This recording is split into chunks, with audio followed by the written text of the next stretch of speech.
যেন শরিয়া একটি বর্বর জিনিস, যেখানে শরিয়া মানেই হচ্ছে শুধু হাত কাটা, শরিয়া মানেই হচ্ছে শুধু কল্লা কাটা, শরিয়া মানেই হচ্ছে শুধু ব্যত্রাঘাত এবং দুর্রা মারা, শরিয়া মানেই হচ্ছে পশ্চাৎপদতা। একটা প্রশ্ন বাকি থেকেই যাচ্ছে, সেটা হলো যে যখন শরিয়া আইন প্রতিষ্ঠিত হবে তাহলে কি গণহারে সকাল বিকাল শুধু হাত কাটা হবে? কিন্তু আপনি দেখলেন যে খুনি, তাকে কারাগারে রেখে কিছুদিন পর তাকে ছেড়ে দেওয়া হয়েছে। এতে আসলে তার কি ক্ষতি হলো, কিংবা তার আসলে কি শাস্তি হলো? শরীয়তের দণ্ডবিধি আছে, এটা একটু আজকে বোঝার চেষ্টা করবো।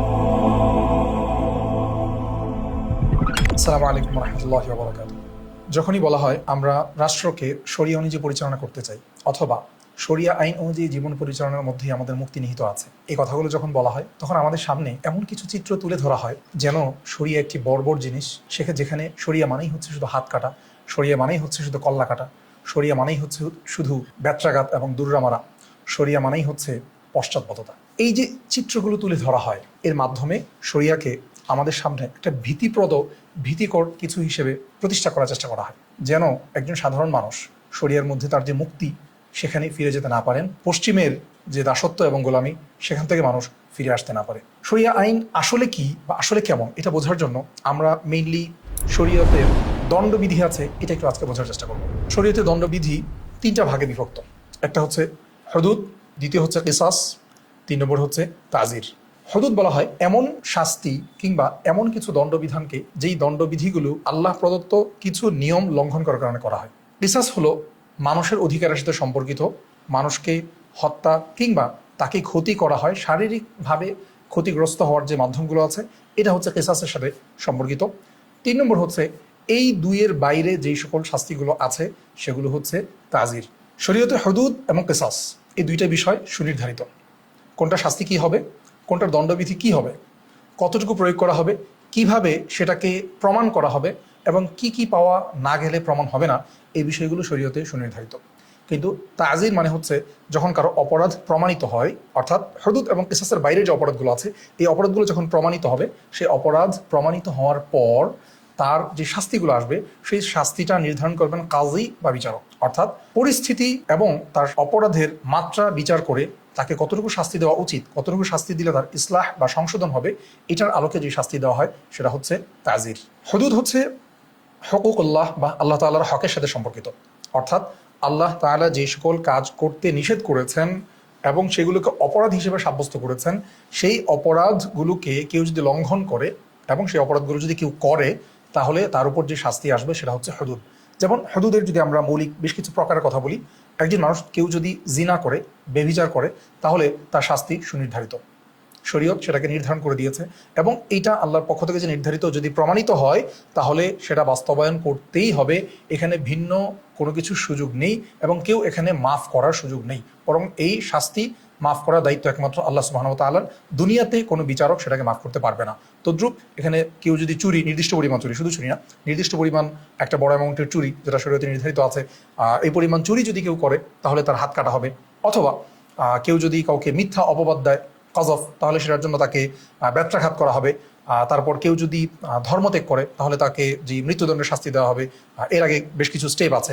তো এই যে বিষয়গুলো, অর্থাৎ যেগুলো আল্লাহর হকের সাথে সম্পর্কিত, এটা হচ্ছে হুদুদ। দ্বিতীয় হচ্ছে পেসাস। পেসাস মানে হচ্ছে একদম সমান সমান শাস্তি। অর্থাৎ কেউ যদি কাউকে হত্যা করে, তাহলে তার শাস্তি হচ্ছে তাকেও হত্যা করা হবে। পেসাসের মধ্যে বেশ কয়েকটা প্রকার আছে, মৌলিকভাবে 2টা প্রকার। একটা হচ্ছে যে একজন মানুষকে প্রাণে হত্যা করে ফেলা, আরেকটা হচ্ছে তাকে শারীরিকভাবে ক্ষতিগ্রস্ত করা। যদি কাউকে প্রাণে হত্যা করা হয়, তাহলে এইটার বেশ কয়েকটা স্তর আছে। এক নম্বর হচ্ছে কতলে আমদ, অর্থাৎ ইচ্ছাকৃতভাবে হত্যা করেছে, অর্থাৎ ওই ব্যক্তিকে হত্যা করার জন্যই সে এখানে আক্রমণ করেছে, আঘাত করেছে, এটা হচ্ছে কতলে আমদ। তো কতলে আমদের শাস্তি হচ্ছে, ইচ্ছাকৃত হত্যার শাস্তি হচ্ছে তাকেও পুনরায় হত্যা করা হবে।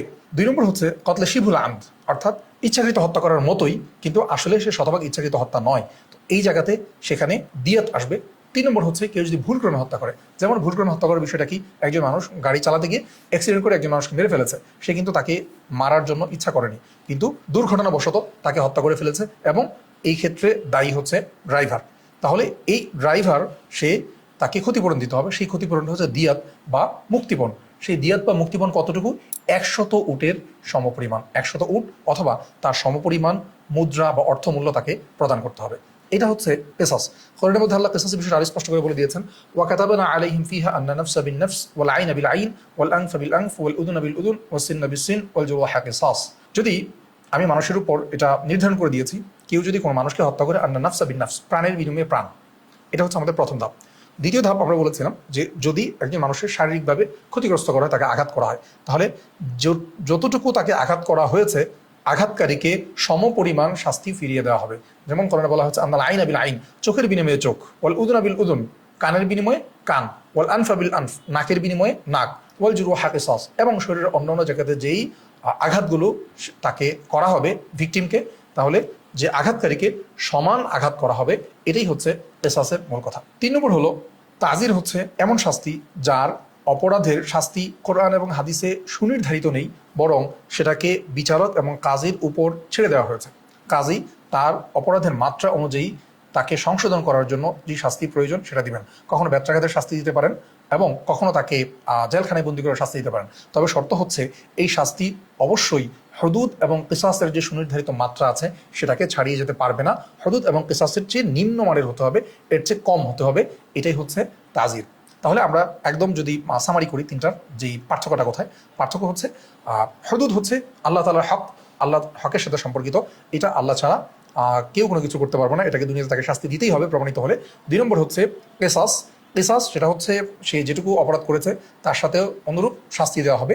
তবে এখানে এটা হচ্ছে হকুকুল ইবাদ বা বান্দার হকের সাথে সম্পর্কিত। যেহেতু অন্য একজন মানুষকে হত্যা করেছে, তাহলে ভিকটিম যদি বেঁচে থাকে তাহলে ভিকটিম চাইলে তাকে মাফ করে দিতে পারবে, অথবা ভিকটিম যদি নিহত হয়, মাকদুল হয়, তাহলে ভিকটিমের যে ফ্যামিলি বা ওয়ালি যারা আছে, তার অভিভাবক যারা আছে, অভিভাবকরা যদি চান যে আমরা এই হত্যাকারীকে ক্ষমা করে দিব তাকে সংশোধনের শর্তে, ইসলাহের শর্তে, তাহলে তারা সেটা করতে পারেন।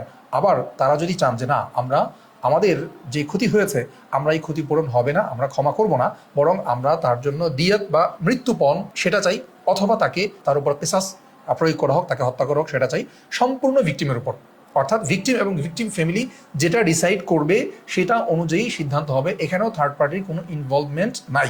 তার মানে এই 3টা পর্যন্ত রাষ্ট্র এবং বিচারকের নিজস্ব কোনো সিদ্ধান্ত এবং রায়ের সুযোগ নেই। অর্থাৎ আমাদের সমাজের সবচেয়ে বড় যে অপরাধগুলো হচ্ছে খুন, ধর্ষণ, রাহাজানি, সন্ত্রাস, চুরি, জিনা, বেবিচার, এই সবগুলো একদম বড় বড় যেই অপরাধগুলো আছে সবগুলোর অপরাধের শাস্তি আল্লাহ এবং কোরআন এবং সুন্নাহর পক্ষ থেকে সুনির্ধারিত আছে। এই শাস্তির ক্ষেত্রে রাষ্ট্র, বিচারক কিংবা রাজনীতি প্রভাবিত করার কোনো সুযোগ নেই। এ কারণেই যখন হদুদ এবং কিসাস বাস্তবায়ন হবে তখন আমাদের রাজনৈতিক কোনো প্রভাব খাটানোর সুযোগ থাকবে না এবং আমাদের নিজেদের মতো করে সেটাকে বিচারকে প্রভাবিত করার সুযোগ থাকবে না। যে কারণে যখন এই বিধানগুলো বাস্তবায়ন করার কথা বলা হয়, যারা চান না তারা এটাকে বর্বর হিসেবে উপস্থাপন করার চেষ্টা করেন। ইসলামী শরিয়ায় এই সকল দণ্ডবিধির কঠোরতার মৌলিক কিছু উদ্দেশ্য আছে। এর উদ্দেশ্য হচ্ছে, ইবনে কাইয়িম রাহমাতুল্লাহি আলাইহি বলেছেন, আশ-শরিয়াতু মাবনাহা ওয়া আসাসুহা আলাল হিকাম ওয়া মাসালিহিল ইবাদ ফিল মাআশ ওয়াল মাআদ। একজন মানুষ দুনিয়া এবং আখিরাতে তার কল্যাণ কি হতে পারে সেটার দিকে লক্ষ্য রাখাই হচ্ছে ইসলামী শরিয়া এবং শরঈ আইনের মৌলিক উদ্দেশ্য। এই জন্য যখন এই একজন ব্যক্তির উপর কঠোরতা আরোপ করা হয় তখন সমাজ নিরাপদ থাকে, অন্য ব্যক্তি নিরাপদ থাকে, রাষ্ট্র নিরাপদ থাকে এবং সম্পূর্ণভাবে আল্লাহর হকের পাশাপাশি বান্দার হকগুলো রক্ষিত হয়। ইসলামী শরিয়াতে এই যে কঠোর শাস্তিগুলো দেওয়া হয়, এই শাস্তিগুলোর একটা অন্যতম উদ্দেশ্য হচ্ছে যে একটা শাস্তিকে কঠোর করার মাধ্যমে অন্য অপরাধকে দমন করা, প্রতিরোধ করা, যেটাকে রদ বলা হয়, অর্থাৎ অন্য অপরাধের মাত্রা যেন না হয় সেটাকে আটকে দেওয়া। এই জন্য কিসাসের আয়াতের মধ্যে আল্লাহ সুবহানাহু ওয়া তাআলা বলেছেন, ওয়ালাকুম ফিল কিসাসি হায়াতুন ইয়া উলিল আলবাব, হে বুদ্ধিমানেরা, হে জ্ঞানীরা, কিসাসের মধ্যেই তোমাদের জন্য রয়েছে জীবন। অর্থাৎ একজন মানুষকে যদি হত্যা করা হয় তার বিনিময়ে অপরজনকে হত্যা করার পাশাপাশি একে যখন হত্যা করা হবে এটাকে বলা হয় নাকাল, দৃষ্টান্তমূলক শাস্তি। যখন দৃষ্টান্তমূলক শাস্তি উপস্থাপন করা হয় তখন অন্য একজন মানুষ পুনরায় সেই খুন বা হত্যা করার সাহস করতে ভয় পায়। একজন খুনি যখন জানে যে আমি হত্যা করলে তার বিপরীতে সাথে সাথে আমাকে হত্যা করা হবে, তখন সেই খুনির পক্ষে পুনরায় খুন করার সম্ভাবনাটা কমে যায়। দ্বিতীয়ত, কিছু শাস্তির উদ্দেশ্য হচ্ছে সংশোধন করা। যেমন চুরির মধ্যে যখন হাত কাটা হলো, হাত কাটার পরের আয়াতে আল্লাহ সুবহানাহু ওয়া তাআলা বলছেন, ফামান তাবা মিন বাদি যুলমিহি ওয়া আসলাহা ফাইন্নাল্লাহা ইয়াতুবু আলাইহি। কেউ যদি এই যে জুলুম করেছে, এই সে অপরাধ করেছে, অপরাধের পর যদি তওবা করে এবং নিজেকে সংশোধন করার চেষ্টা করে, তাহলে আল্লাহ সুবহানাহু ওয়া তাআলা তার তওবা কবুল করবেন। অর্থাৎ তাকে সমাজ থেকে বিচ্যুত করে দেওয়ার উদ্দেশ্য নয়, বরং তার এই শাস্তিকে নিশ্চিত করার মাধ্যমে তাকে নতুন করে নতুন জীবনে ফিরে আসার সুযোগ করে দেওয়া হয় এবং অন্যদের সামনে দৃষ্টান্তমূলক শাস্তি পেশ করা হয়। তৃতীয় বিষয় হলো, এর মাধ্যমে শরীয়তে ন্যায় এবং ইনসাফ প্রতিষ্ঠা করা হয়। ধরুন আপনার আত্মীয়কে কেউ খুন করলো, আল্লাহ না করুন, কিন্তু আপনি দেখলেন যে খুনি তাকে কারাগারে রেখে কিছুদিন পর তাকে ছেড়ে দেওয়া হয়েছে। এতে আসলে তার কি ক্ষতি হলো কিংবা তার আসলে কি শাস্তি হলো। আপনি আপনার যে ক্ষতি হয়েছিল সেই অপূরণীয় ক্ষতি যতক্ষণ তার কিংবা তার ফ্যামিলির না হবে ততক্ষণ পর্যন্ত এই অনুভূতি এবং এই ফিল তার ভিতরে আসবে না, সেই অপরাধ বোধ তার ভিতরে আসবে না।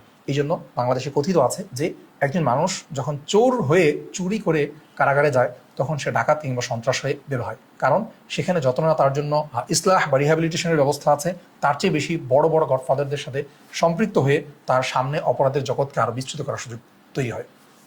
আমরা শেষ করব কিছু পরিসংখ্যান দিয়ে। যে সকল রাষ্ট্র ইসলামী শরিয়া আইনকে প্রতিষ্ঠিত করেছে সেই সকল রাষ্ট্রের অবস্থা এবং যারা আমাদেরকে আইন শেখাতে চায়, ইসলামী আইনকে যারা বর্বর এবং মধ্যযুগীয় হিসেবে প্রমাণ করতে চায়, তাদের একটা পরিসংখ্যান আমরা দেখার চেষ্টা করব। আমরা দেখি যে সেফটি ইন্ডেক্সে বিশ্বের যতগুলো সবচেয়ে নিরাপদ দেশ আছে এর সর্বপ্রথম স্থানে আছে আরব আমিরাত, যেখানে শরিয়া আইনের ব্যবস্থা আছে। তৃতীয় স্থানে আছে কাতার, পঞ্চম স্থানে আছে ওমান, 14তম স্থানে আছে সৌদি আরব। কিন্তু যাদেরকে আমরা আমাদের আইডল মনে করি এবং আইনের ক্ষেত্রে যারা আমাদেরকে আইন মানবাধিকার শেখায়, তাদের সেফটি ইন্ডেক্সের অবস্থা হচ্ছে যে এক একজন এত নিচে যে তার সেফটি ইন্ডেক্সে তার নাম্বার হচ্ছে 50% মাত্র, অথচ যে প্রথম স্থানে আছে তার নাম্বার হচ্ছে 85%। তার মানে এই যে লম্বা একটা গ্যাপ, তারা আমাকে আপনাকে মানবাধিকার শেখাচ্ছে কিন্তু তার দেশে মানুষের নিরাপত্তা এবং তার দেশে মানুষের যে অধিকার আছে সেটা নিয়মিতই লুণ্ঠিত হচ্ছে, লঙ্ঘিত হচ্ছে। একটা প্রশ্ন বাকি থেকেই যাচ্ছে, সেটা হলো যে যখন শরিয়া আইন প্রতিষ্ঠিত হবে তাহলে কি গণহারে সকাল বিকাল শুধু হাত কাটা হবে? বিষয়টা আসলে এমন নয়।